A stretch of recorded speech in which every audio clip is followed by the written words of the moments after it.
All right, folks, we're back. We're back to make you guys some money. The only YouTube channel in the business that's actually making you people money. If you guys watched our um, last show, you guys would have seen that we went 9 out of 10, 90%. Our only loss was Hussein Askabov against Jamal Emmers, and even looking back at the fight, it's hard to bet against Askabov. Like, you don't really see him in the UFC, but coming into the UFC, he's 23-0, Russian cat, and he's fighting a guy who's 18-6, I believe. It's hard to bet against a guy like who's 23-0, Russian dude. You don't really know how good he is, and that's an impressive record in MMA. It's pretty crazy, and any guy whose last name ends with Ov or Magomedov, Tukagov, Askabov, whatever. These guys are for real from Russia, but obviously Hussein didn't live up to the hype. But just looking back at it, not being able to see him, it's hard to bet against Jamal Emmers because even if Jamal went in there and lost the fight, and I bet him, it would have been like you're betting against a guy who's 23-0 Russian dude, like. And I told you guys before, I was like, dude, there's something wrong here. He's only minus 155. That's something wrong. So right off the bat, I knew something was incorrect just looking at the odds. So I was like, these guys know something I don't. Maybe they know this guy's just been fluffing his record the whole time. So it is what it is. If you guys need a place to bet, BetUS, promo code Iceman. I seen some of you guys made some heavy paper last card. So congratulations. Keep sending me your bet receipts. So we got Nikita Krylov versus Ryan Spann. Pretty good main event. Nothing too crazy. It's just like an appetizer getting you ready for next weekend. But I told you, some of these, small cards, this is where you're going to make your money because odds makers don't care. Like, not many people are betting huge on Andrade and Blanchfield card. They're not betting big.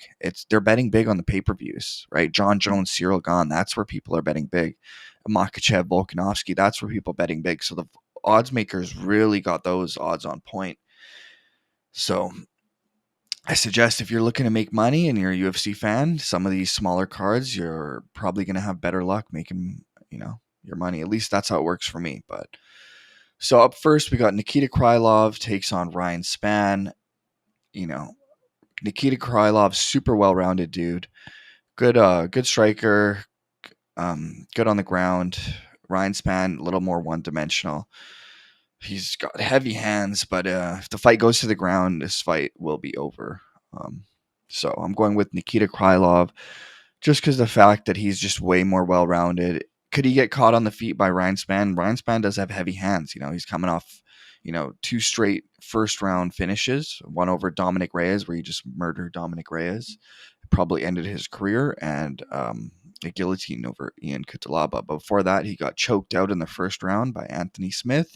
And that's how I sort of see this fight going with Krylov. I see Krylov's got a wicked ground game, coming off two straight wins.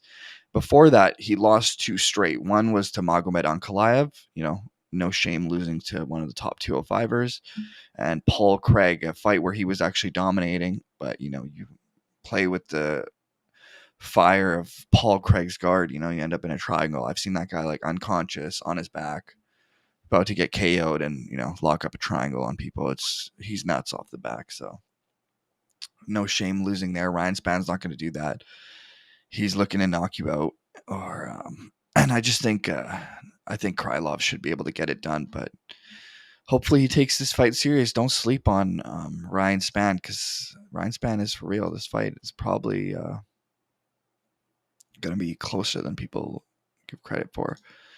So up next, Andre Muniz versus Brendan Allen. Man, Andre Muniz is for real. I'm a jiu-jitsu guy. Love jiu-jitsu fighters in the UFC. And, this guy is for real. He's the guy who submitted Jacare, broke Jacare's arm, coming off an armbar over Eric Anders. But his last fight wasn't so impressive, but he still dominated Uriah Hall. Now he's got a much more well-rounded fighter in Brendan Allen, and Brendan Allen has got a 3-fight win streak, I believe. But over guys like Sam Alvey. Sure, you expected to beat Sam Alvey. Christoph Jocko, sure, that guy's been, in the Ultimate Fighter fighting for a long time. He's sort of on that decline. Jacob Malkoon, he's only got like 7, 8 pro fights. And now he's got Andre Muniz, and Andre Muniz is a killer, man. So this guy's, super well-rounded. Sorry, I wouldn't say super well-rounded. I would say super experienced, 27 pro fights compared to some of these other guys Brendan Allen's been fighting, and his jiu-jitsu's for real, got like 15 submission wins. So if this fight goes to the ground, Andre Muniz, he's going to be locking up some crazy shit. Augusto Sakai takes on Dontel Mays. Augusto Sakai, I don't know why he's still in the UFC, dude. He got like 4 straight losses, and now you're fighting Dontel Mays. 9 wins, 4 losses.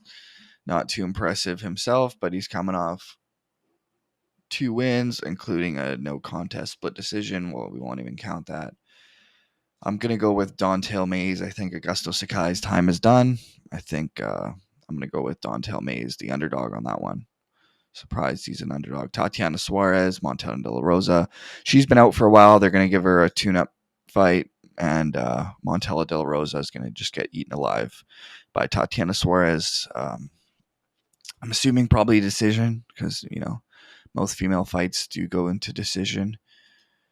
But I wouldn't be surprised if Tatiana does, ground and pound her, but submit her maybe. But we'll see. Mike Proper Malott, a Canadian, he's been on a roll. 3 straight wins, I believe. He's only fought once in the UFC. That was to Mickey Gall. Haven't heard of Mickey Gall in a while. And he's taken on Johan. Haven't really seen too much of this guy. He had that 1 fight or 2 fights in the UFC, one to Gabe Green, the other one to Darian Weeks. He's coming off a split decision win. I know he was supposed to fight that Miguel Beza dude. Miguel Beza just didn't end up working out. I think a fight got canceled due to injury. So now he's fighting Mike Malott. I'm going to go with Mike Malott on this one. I think he's just the better striker out of the 2. And I think this one's going to be a stand-up fight. And I'm slightly leaning towards a Mike Malott on that one. But I'm not even going to get too into some of these. Eric Gonzalez, Trevor Peek. I'm leaning towards Trevor Peek. Let's see. Jordan Levitt, Victor Martinez. That one, that one could go either way. I would suggest a decision on that one. Joe Solecki's fighting. Surprised he's on the prelims. Minus 550 favorite. She's huge favorite. No surprise who I think is going to win there. Also, I was looking at this fight.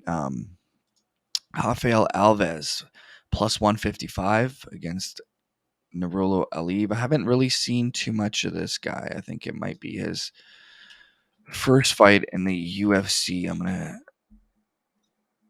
check him out right now. They call him the Tajik Eagle. So he's from Tajikistan. Impressive record. He only fought once on the Contender Series against Josh Wick, not John Wick, Josh Wick. And now he's fighting Rafael Alves. Rafael Alves is actually impressed me. He beat Mark Jacasey, and then he fought Drew Dober and was looking actually really good against Drew Dober, doing his little dance while fighting. It was pretty cool, dodging shots, but then he ended up getting caught in the 3rd round. Looked like he gassed, but I think he's going to come out much better in this one. Even though he lost that fight against Drew Dober, it was pretty impressive, the things he was able to do. I think I'm going to go with Rafael Alves on this one. I think he should be able to get it done. I'm going with the underdog. So if you guys need a place to bet, obviously, promo code Iceman, BetUS, only available in the US, Canada, and Europe. Let's build that bankroll for next week's pay-per-view. Out.